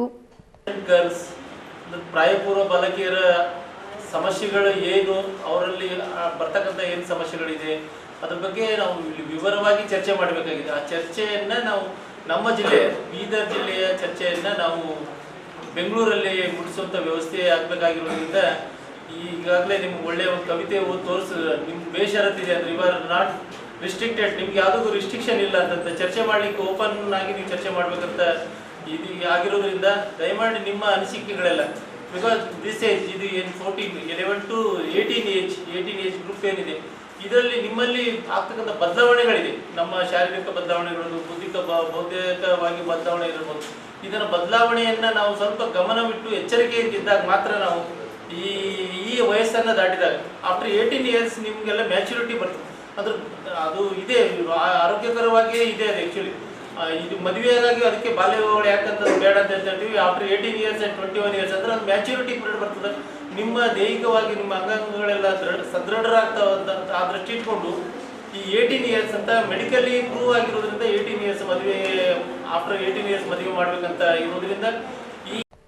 ಅದೇ ರೀತಿ ಸಮೃದ್ಧಿ ಚಾರಿಟೇಬಲ್ ಟ್ರಸ್ಟ್ನ ಪುನೀತ್ ಸಾಳಿಯವರು ಮಾತನಾಡಿ, ಕಾರ್ಯಕ್ರಮದ ಉದ್ದೇಶ ಹದಿಹರೆಯದ ಮಕ್ಕಳೊಂದಿಗೆ ಸ್ನೇಹಿತರಂತೆ ಸಂಪರ್ಕ ಬೆಳೆಸಿ ಅವರಲ್ಲಿರುವ ಸಮಸ್ಯೆ ಬೇಡಿಕೆಗಳ ಬಗ್ಗೆ ತಿಳಿದುಕೊಳ್ಳುವುದು ಈ ಕಾರ್ಯಕ್ರಮದ ಮುಖ್ಯ ಉದ್ದೇಶವಾಗಿದೆ. ಅಲ್ಲದೆ ಪಾಲಕರಿಂದ ಸ್ಥಳೀಯರಿಂದ ಗೊಂದಲಗಳನ್ನು ಹಂಚಿಕೊಳ್ಳುವ ಅವಕಾಶವೂ ಈ ಕಾರ್ಯಕ್ರಮದಿಂದ ದೊರಕುತ್ತದೆ ಎಂದು ಹೇಳಿದರು. ವಿಶೇಷವಾಗಿ ಕಾರ್ಯಕ್ರಮದ ಉದ್ದೇಶ ಏನಂತಂದರೆ ಮಕ್ಕಳ ಅನೇಕ ವಿಷಯಗಳನ್ನು ಮಕ್ಕಳೇ ಅದನ್ನು ಬೆಳೆಸಿ ಅದನ್ನು ಉಳಿಸಬೇಕು ಯಾವ ಥರ ಅನ್ನೋ ದೃಷ್ಟಿಯಿಂದ ಈ ಮಕ್ಕಳ ಹಕ್ಕುಗಳ ಸಂಸತ್ತನ್ನು ನಾವು ಪ್ರತಿ ಜಿಲ್ಲೆಯಲ್ಲಿ ನಾವು ಮಾಡ್ತಾಯಿದ್ವಿ. ಇದರ ಉದ್ದೇಶ ವಿಶೇಷವಾಗಿ ಏನಂತಂದರೆ ಅನೇಕ ಮಕ್ಕಳು ತಮಗಿರುವಂಥ ಸಮಸ್ಯೆಗಳನ್ನು, ತಮಗಿರುವಂಥ ಬೇಡಿಕೆಗಳನ್ನು ಯಾರ ಮುಂದೆ ಹೇಳಲಿಕ್ಕಾಗಲ್ಲ. ಅನೇಕ ತಮ್ಮ ವಿಷಯಗಳು ಬಂದಾಗ ಶಾಲಾ ಶಿಕ್ಷಕರದ ಎದುರುಗಡೆ, ತಂದೆ ತಾಯಿಗಳ ಎದುರುಗಡೆ, ಅಜ್ಜ ಅಜ್ಜಿಯ ಮುಂದೆ ಎದುರುಗಡೆ ಸಾಕಷ್ಟು ವಿಷಯಗಳನ್ನು ಹಂಚಿಕೊಳ್ತಾ ಇದ್ದಾರೆ. ಆದರೆ ಇವತ್ತು ಸಮಾಜದಲ್ಲಿ ಅನೇಕ ವಿಷಯಗಳನ್ನು ಹಂಚಿಕೊಳ್ಳಲಾರದಂಥ ವಿಷಯಗಳು ಇವತ್ತು ನಾವು ಮಕ್ಕಳ ಜೊತೆ ಆಗ್ತಾ ಇದೆ. ಅದಕ್ಕಾಗಿ ಈ ಒಂದು ವೇದಿಕೆ, ಮಕ್ಕಳ ಹಕ್ಕುಗಳ ನಿಗಾ ಕೇಂದ್ರ ಶಾಸಕರ ವೇದಿಕೆ ಅನ್ನುವಂಥದ್ದು ಇಡೀ ರಾಜ್ಯದಲ್ಲಿ ಪ್ರತಿ ಜಿಲ್ಲೆಯಲ್ಲಿ ಮಕ್ಕಳ ಹಕ್ಕುಗಳನ್ನು ಸಂಸತ್ತನ್ನು ಮಾಡಿ ಇದರಲ್ಲಿ ಮಕ್ಕಳು ತಮ್ಮ ಅಭಿಪ್ರಾಯಗಳನ್ನು ಹೇಳ್ತಾರೆ. ತಮ್ಮದು ಏನೇನು ಸಮಸ್ಯೆ ಇದೆ ಅನ್ನುವಂಥದ್ದು ಪ್ರತಿಯೊಂದು ತಿಳಿಸಿ ಅಭಿಪ್ರಾಯಗಳನ್ನು ಹಂಚಿಕೊಂಡಾಗ ಆ ಅಭಿಪ್ರಾಯಗಳನ್ನು ನಾವು ಸರ್ಕಾರದ ಮುಂದೆ ಇಡ್ತೀವಿ. ಇವತ್ತು ನಾವು ಡಿಸ್ಕಷನ್ ಮಾಡ್ತೀವಿ, ಗ್ರೂಪ್ ಡಿಸ್ಕಷನ್ ಮಾಡ್ತೀವಿ. ಪ್ರತಿಯೊಂದು ಮಗು ಹೇಳ್ತದೆ, ನನಗೆ ಆ ಸಮಸ್ಯೆ ಇದೆ, ನನಗೆ ಈ ಸಮಸ್ಯೆ ಇದೆ, ನನಗೆ ಆ ಶಿಕ್ಷಕರಿಂದ ಗೊಂದಲ ಆಗಿದೆ, ನನಗೆ ತಂದೆ ತಾಯಿಯಿಂದ ಗೊಂದಲ ಆಗಿದೆ, ನನ್ನ ಅಕ್ಕಪಕ್ಕ ಮನೆಯವರಿಂದ ಗೊಂದಲ ಆಗಿದೆ. ಆದರೆ ಹೇಳಿಕೊಳ್ಳಕ್ಕೆ ಒಂದು ವೇದಿಕೆ ಇರಲ್ಲ. ಆ ಒಂದು ವೇದಿಕೆಯನ್ನು ಸಮೃದ್ಧಿ ಚಾರಿಟೇಬಲ್ ಟ್ರಸ್ಟ್ ಇವತ್ತು ಕಳೆದ 10 ವರ್ಷದಿಂದ ಜಿಲ್ಲೆಯಲ್ಲಿ ಮಾಡ್ತಾ ಇದೆ. ಮಕ್ಕಳಿಗೆ ಅವಕಾಶ ಇದೆ. ಇವತ್ತು ನೀವು ಮಕ್ಕಳು ನಿಮ್ಗೆ ಏನೇ ಸಮಸ್ಯೆ ಇದ್ರೆ ಹಂಚ್ಕೊಳ್ಬಹುದು. ಯಾಕಂದ್ರೆ ಇದೇ ಸಂದರ್ಭದಲ್ಲಿ ವಿದ್ಯಾರ್ಥಿಯೋರ್ವ ಮಾತನಾಡಿ, ನಮ್ಮ ರಾಜ್ಯವು ಘನವೆತ್ತ ರಾಜ್ಯವಾಗಿದೆ. ಎಲ್ಲರೂ ಹೇಳ್ತಿದ್ದಾರೆ ಮಕ್ಕಳಿಂದಲೇ ದೇಶದ ಭವಿಷ್ಯ ರೂಪಿತವಾಗುತ್ತದೆ ಎಂದು. ಆದರೆ ದೇಶದಲ್ಲಿ ಎಲ್ಲ ರಾಜಕಾರಣಿಗಳು, ಅಧಿಕಾರಿಗಳು ಮಕ್ಕಳ ಮೇಲೆ ಎಷ್ಟರ ಮಟ್ಟಿಗೆ ಚರ್ಚಿಸುತ್ತಾರೆ ಎಂಬುದೇ ಪ್ರಶ್ನೆಯಾಗಿದೆ ಎಂದು ಹೇಳಿದರು.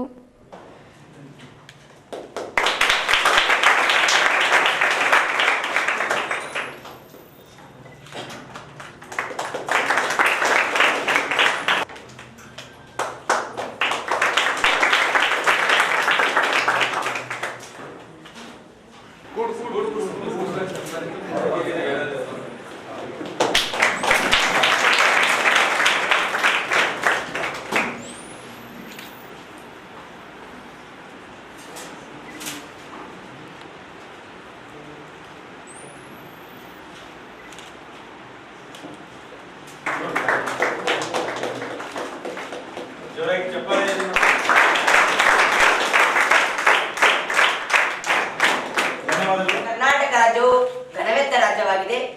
ನಮ್ಮ ದೇಶ ಪ್ರಜಾಪ್ರಭುತ್ವ ರಾಷ್ಟ್ರವಾಗಿದೆ.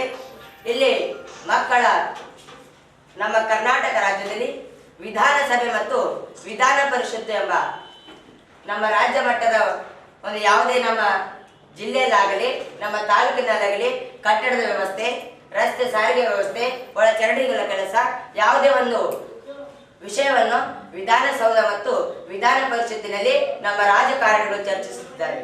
ಎಲ್ಲರೂ ಹೇಳುತ್ತಾರೆ ಮಕ್ಕಳೇ ದೇಶದ ಭವಿಷ್ಯ, ಮಕ್ಕಳೇ ಇಂದಿನ ನಾಗರಿಕರು, ಮಕ್ಕಳ ಭವಿಷ್ಯ ರೂಪಿಸಿದರೆ ಅದು ದೇಶದ ಭವಿಷ್ಯ ರೂಪಿಸಿದಾಗ ಹೇಳ್ತಾರೆ.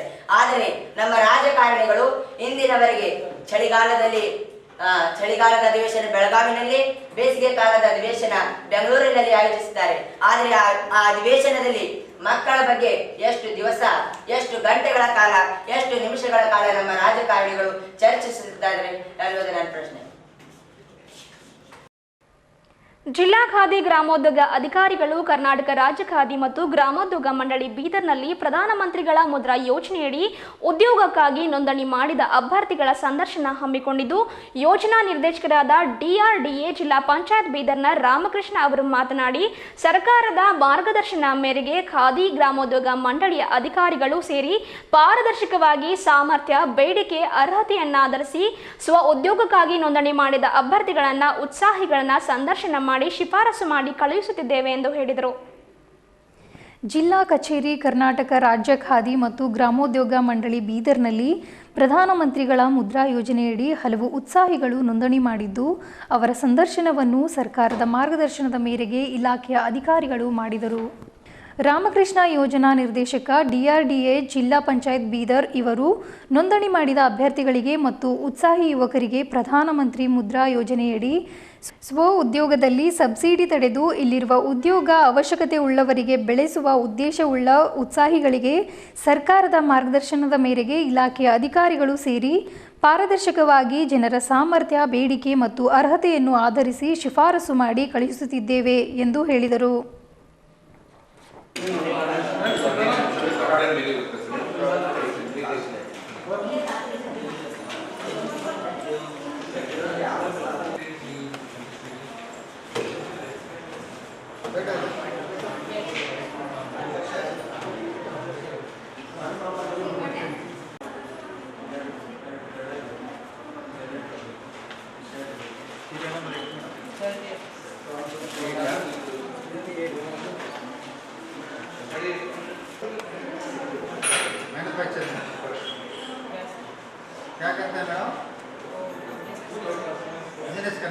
ಜಾಯಿಂಟ್ ಡೈರೆಕ್ಟರ್ ಇಂಡಸ್ಟ್ರೀಸ್ ಅವರು KVICನಲ್ಲಿ ಇಲ್ಲಿ ವಿಲೇಜ್ ಇಂಡಸ್ಟ್ರೀಸ್ ಖಾದಿ ವಿಲೇಜ್ ಇಲ್ಲಿ ಒಂದು ಯಾರ್ಯಾರು ಅಪ್ಲಿಕೆಂಟ್ಸ್ ಇದ್ದರೂ ಉತ್ಸಾಹಿ ಯುವಕರು ಮಹಿಳೆಯರು ಇವರಿಗೆ ಪ್ರಧಾನಮಂತ್ರಿಗಳ ಮುದ್ರಾ ಯೋಜನೆ ಅದರಲ್ಲಿ ಎಂಪ್ಲಾಯ್ಮೆಂಟ್ ಜನ್ರೇಷನ್ನು ಇದರಲ್ಲಿ ಅವ್ರಿಗೆ ಸ್ವಉದ್ಯೋಗದಲ್ಲಿ ಅವರು ಸಬ್ಸಿಡಿ ಪಡ್ಕೊಂಡು ಇಲ್ಲಿ ಜನಗಳಿಗೂ ಸ್ವಲ್ಪ ಕೆಲಸ ಕೊಟ್ಟು ಅವರು ಮುಂದುವರಿಯೋದಕ್ಕೆ ಟು ಫ್ಲರಿಷ್ ಏನು ಮಾಡೋಕ್ಕೆ ಸಾಧ್ಯ ಇದೆ ಸ್ಕಿಲ್ಡ್ ಅಥವಾ ಎನಿ ಫ್ಲರಿಷಿಂಗ್ ಬಿಸ್ನೆಸ್ ಆ ಫೀಲ್ಡಲ್ಲಿ ಇನ್ಕ್ಲೂಡಿಂಗ್ ಬ್ರಿಕ್ಸ್ ಇರ್ಬೋದು, ಫುಡ್ ಪ್ರಾಡಕ್ಟ್ಸ್ ಇರ್ಬೋದು, ಆಮೇಲೆ ಇದು ಟೆಂಟ್ ಹೌಸಸ್ ಇದಕ್ಕೆಲ್ಲ ಬಂದಿದ್ದಾರೆ. ಅಂದರೆ ಎಸ್ಪೆಷಲಿ ಇದರಲ್ಲಿ ಯುವಕರು ಬರ್ತಾ ಇದ್ದಾರೆ, ಎಲ್ಲ ಗ್ರ್ಯಾಜುಯೇಟ್ಸ್, ಪೋಸ್ಟ್ ಗ್ರ್ಯಾಜುಯೇಟ್ಸು. ನಾವು ಇದೆಲ್ಲ ವೆರಿಫೈ ಮಾಡಿದ್ದೀವಿ. ಇವತ್ತು ಒಂದು ನಗರದ ರಂಗಮಂದಿರದಲ್ಲಿ ಕರ್ನಾಟಕ ಬಾಲ ವಿಕಾಸ್ ಅಕಾಡೆಮಿ, ಧಾರವಾಡ ಸಗರನಾಡು ಸೇವಾ ಪ್ರತಿಷ್ಠಾನ ಸಹಯೋಗದಲ್ಲಿ ಜಿಲ್ಲಾ ಮಟ್ಟದ ಮಕ್ಕಳ ಹಬ್ಬ ಕಾರ್ಯಕ್ರಮದಲ್ಲಿ ಮಕ್ಕಳು ಭಾಗವಹಿಸಿ ನೃತ್ಯ ಪ್ರದರ್ಶನ, ಸಂಗೀತೋತ್ಸವ ಪ್ರದರ್ಶನ ಮಾಡಿದರು. ತಮ್ಮ ಕಲೆಯನ್ನ ಪ್ರದರ್ಶಿಸಿದ ಮಕ್ಕಳಿಗೆ ಕಾರ್ಯಕ್ರಮದಲ್ಲಿ ಪ್ರಮಾಣ ಪತ್ರ ನೀಡುವ ಮೂಲಕ ಪ್ರೋತ್ಸಾಹಿಸಲಾಯಿತು. ಇದೇ ಸಂದರ್ಭದಲ್ಲಿ ನಗರಸಭೆ ಹಾಗೂ ಹಂಗಾಮಿ ಅಧ್ಯಕ್ಷೆ ಶಾಲಿನಿ ರಾಜು ಚಿಂತಾಮಣಿ ಮಾತನಾಡಿ, ಬೀದರ್ ನಗರವನ್ನ ಪ್ಲಾಸ್ಟಿಕ್ ಮುಕ್ತವನ್ನಾಗಿ ಮಾಡುವಲ್ಲಿ ಮಕ್ಕಳ ಪಾತ್ರ ಮುಖ್ಯವಾಗಿದ್ದು, ಇಂದಿನಿಂದಲೇ ತಮ್ಮ ತಮ್ಮ ಪೋಷಕರಿಗೆ ಪ್ಲಾಸ್ಟಿಕ್ ನಿಷೇಧಿಸಲು ಒತ್ತಡ ಹೇರಬೇಕೆಂದು ಹೇಳಿದರು. ಅದಲ್ಲದೆ ಚೆಲ್ಲಿದರು ಮಲ್ಲಿಗೆ ಎನ್ನುವ ಜಾನಪದ ಹಾಡಿನ ಮೇಲೆ ಮಕ್ಕಳು ನೃತ್ಯ ಮಾಡಿದ್ದು ಎಲ್ಲರ ಕಣ್ಮನ ಸೆಳೆಯಿತು. ಧಾರವಾಡ ಕರ್ನಾಟಕ ಬಾಲ ವಿಕಾಸ ಅಕಾಡೆಮಿ, ಸಗರನಾಡು ಸೇವಾ ಪ್ರತಿಷ್ಠಾನ, ಮಹಿಳಾ ಮತ್ತು ಮಕ್ಕಳ ಅಭಿವೃದ್ಧಿ ಇಲಾಖೆ ಹಾಗೂ ರಾಯಚೂರು ಸಾರ್ವಜನಿಕ ಶಿಕ್ಷಣ ಇಲಾಖೆ ಸಂಯುಕ್ತಾಶ್ರಯದಲ್ಲಿ ನಗರದ ರಂಗಮಂದಿರದಲ್ಲಿ ಜಿಲ್ಲಾ ಮಕ್ಕಳ ಹಬ್ಬ ಕಾರ್ಯಕ್ರಮ ಹಮ್ಮಿಕೊಂಡಿದ್ದು, ಈ ಕಾರ್ಯಕ್ರಮವನ್ನು ಉದ್ದೇಶಿಸಿ ನಗರಸಭೆ ಹಂಗಾಮಿ ಅಧ್ಯಕ್ಷೆ ಶಾಲಿನಿ ಚಿಂತಾಮಣಿಯವರು ಮಾತನಾಡಿ, ವಿದ್ಯಾರ್ಥಿಗಳ ಭವಿಷ್ಯ SSLC ಮತ್ತು PUC ಫಲಿತಾಂಶದ ಮೇಲೆ ನಿರ್ಧಾರವಾಗುತ್ತದೆ. ಆದ್ದರಿಂದ ವಿದ್ಯಾರ್ಥಿಗಳು ಈ ಹಂತಕ್ಕೆ ಬಂದಾಗ ಕಠಿಣ ಪರಿಶ್ರಮ ಪಡಬೇಕು ಎಂದರು. ಪ್ಲಾಸ್ಟಿಕ್ ಮುಕ್ತ ಜಿಲ್ಲೆಗಾಗಿ ಮಕ್ಕಳು ತಮ್ಮ ತಮ್ಮ ಪೋಷಕರಿಗೆ ಪ್ಲಾಸ್ಟಿಕ್ನಿಂದ ಆರೋಗ್ಯದ ಮೇಲಾಗುವ ಪರಿಣಾಮದ ಬಗ್ಗೆ ತಿಳಿಸಬೇಕು ಎಂದು ಮನವಿ ಮಾಡಿದರು. ಪ್ರಾಪ್ತಿ ಮತ್ತು ಸಂಸ್ಕೃತಿ ಮಾತನಾಡಿದರು. ಕಾರ್ಯಕ್ರಮದಲ್ಲಿ ರಾಜ್ಯ ಮಟ್ಟದ ಪ್ರಶಸ್ತಿ ಪಡೆದ ನಗರದ ಬಾಲಮಂದಿರದ ವಿದ್ಯಾರ್ಥಿನಿಯರು ಸಮೂಹ ನೃತ್ಯ ಪ್ರದರ್ಶಿಸಿದರು.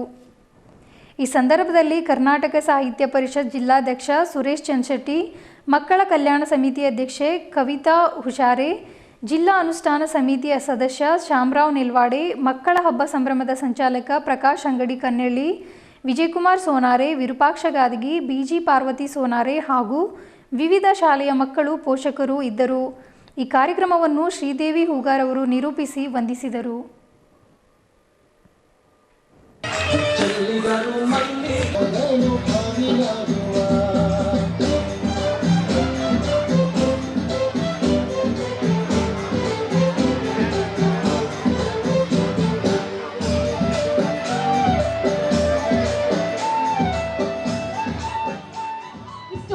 ಜಮಾ ಆಗ್ಲಿಕ್ಕೆ ಸಾಧ್ಯ ಇಲ್ಲ. ನಾನು ಇಷ್ಟು ಮಕ್ಕಳ ಎದುರು ಮಾತಾಡೋಕ್ಕೂ ಸಾಧ್ಯ ಇಲ್ಲ ಫ್ಯೂಚರ್ನಲ್ಲಿ ಅಂತ ನಾನು ಇವತ್ತು ಮಾತಾಡ್ತಾ ಇದ್ದೀನಿ. ನಾನು ಮುನ್ಸಿಪಲ್ನಿಂದ, actually I am from municipal. ಅದಕ್ಕೆ ನಾ ಒಂದು ಮಾತು ಈ ಮಕ್ಕಳಿಗೆ ಹೇಳಕ್ಕೆ ಇಷ್ಟಪಡ್ತೀನಿ. Today's children are futures responsible citizens. ಇದ್ರ ಕಡೆಯಿಂದ ನಾನು ಹೇಳ್ತಾ ಇದ್ದೀನಿ ಏನಂದರೆ, ನಾನು 9 monthsನಿಂದ ಹೇಳ್ತಾ ಇದ್ದೀನಿ ಫ್ರಮ್ ಪ್ಲಾಸ್ಟಿಕ್. ಪ್ಲೀಸ್ ಮಕ್ಕಳೇ, ಇವತ್ತಿನ ಹಿಡಿದು ನೀವು ಮಕ್ಕಳು ನೀವೆಲ್ಲ ಮನೆಯಲ್ಲಿ ಪ್ಲಾಸ್ಟಿಕ್ ತರೋದು ನಿಮ್ಮ ಪೇರೆಂಟ್ಸ್ ಹೇಳಿ ಪ್ಲೀಸ್ ನೀವು ಇದೊಂದು ಕೈ ಹಿಡಿದ್ರಿ ನನ್ನ ಜೊತೆ. ಪ್ಲಾಸ್ಟಿಕ್ ಏಪ್ರಿಲ್ ಮೇನಲ್ಲಿ ಸ್ವಲ್ಪ ನಮ್ಮ ಬೀದರ್ನಲ್ಲಿ ಕಡಿಮೆ ಆಗಿತ್ತು, ಆದರೆ ಮತ್ತದು ಬಹಳಷ್ಟು ಪ್ಲಾಸ್ಟಿಕ್ ಇದೆ ನಮ್ಮ ಬೀದರ್ನಲ್ಲಿ. ಎಷ್ಟು ನಾವು ಹೇಳಿದ್ರು ಅದು ಕಡಿಮೆ ಆಗ್ತಾ ಇಲ್ಲ. ಮಕ್ಕಳೇ ಪ್ಲೀಸ್ ಇವತ್ತಿನ ಹಿಡಿದು ನೀವು ಮನೆಯಲ್ಲಿ ನಿಮ್ಮ ಪೇರೆಂಟ್ಸಿಗೆ ಹೇಳಿ ಪ್ಲಾಸ್ಟಿಕ್ ತರೋದು ಬಿಟ್ಟು ಬಿಡ್ರಿ ಅಂತ ಒಂದು ಮಾತು ನೀವು ಹೇಳ್ತೀರಂತ ನಾ ನಿಮ್ಮ ಮೇಲೆ ಆಸೆ ಇಟ್ಕೊಂಡಿದ್ದೀನಿ. ಪ್ಲೀಸ್ ಫ್ಯೂಚರ್ನಲ್ಲಿ ಅದು ನಿಮಗೆ ಪ್ರಾಬ್ಲಮ್. ಒಂದು ಪ್ಲಾಸ್ಟಿಕ್ ಪೇಪರ್ ಡಿಕಂಪೋಸ್ ಆಗೋಕ್ಕೆ ಇಟ್ ಟುಕ್ಸ್ 200 to 1000 years. ನಮ್ಮ ಪ್ರಾಬ್ಲಮ್ ಆಗಲ್ಲ, ಫ್ಯೂಚರ್ಗೆ ನಮ್ಮ ದೇಶ, ನಮ್ಮ ಅರ್ತ್ ಪ್ರಾಬ್ಲಮ್ ಆಗುತ್ತೆ. ಪ್ಲೀಸ್ ಇದೊಂದರಲ್ಲಿ ನೀವು ನನಗೆ ಕೈ ಹಿಡಬೇಕು. ಪ್ಲೀಸ್ ಇವತ್ತಿನ ಹಿಡಿದು ನೀವು ಪ್ಲಾಸ್ಟಿಕ್ ತರೋದು ಮನೆಯಲ್ಲಿ ನಿಮ್ಮ ಪೇರೆಂಟ್ಸಿಗೆ ಹೇಳಿ, ಪ್ಲಾಸ್ಟಿಕ್ ತಂದರೆ ಮಮ್ಮಿ ಪಾಪ ಪ್ಲೀಸ್ ಪ್ಲಾಸ್ಟಿಕ್ ತರಬೇಡ ಅಂತ ಇದೊಂದು ಮಾತು ಹೇಳ್ತೀರಂತ ಆಸೆ ಪಡುತ್ತೇನೆ. ಸೇರಿಸಿ ಮೈಸೂರು ರಾಜ್ಯವೆಂದು ಹೆಸರಿಡಲಾಯಿತು. ಆದರೆ ನಂತರ 1973ರಲ್ಲಿ ಕರ್ನಾಟಕ ರಾಜ್ಯವೆಂದು ಹೆಸರಿಡಲಾಯಿತು. ಕನ್ನಡ ಒಂದು ಕನ್ನಡ ಭಾಷೆಯ ಪ್ರದೇಶಗಳನ್ನು ಸೇರಿಸಿ ಮೈಸೂರು ರಾಜ್ಯವೆಂದು ಹೆಸರಿಡಲಾಯಿತು. ಆದರೆ ನಂತರ 1973ರಲ್ಲಿ ಕರ್ನಾಟಕ ರಾಜ್ಯವೆಂದು ಹೆಸರಿಡಲಾಯಿತು. ಕನ್ನಡ ಒಂದು ಪ್ರಾಚೀನ ಭಾಷೆ, ಇದು ಸುಂದರ ಭಾಷೆ. ಅದಕ್ಕಾಗಿಯೇ ಕವಿ ಕುವೆಂಪುರವರು ಹಾಡಿದ್ದಾರೆ. ಇದುವರೆಗೂ ಸುದ್ದಿ ಕೊಟ್ಟಿರುವ ನಾನು ಸುಷ್ಮಿತಾ. ಮುಂದಿನ ಸುದ್ದಿಯೊಂದಿಗೆ ಭೇಟಿಯಾಗೋಣ. ವಂದನೆಗಳು.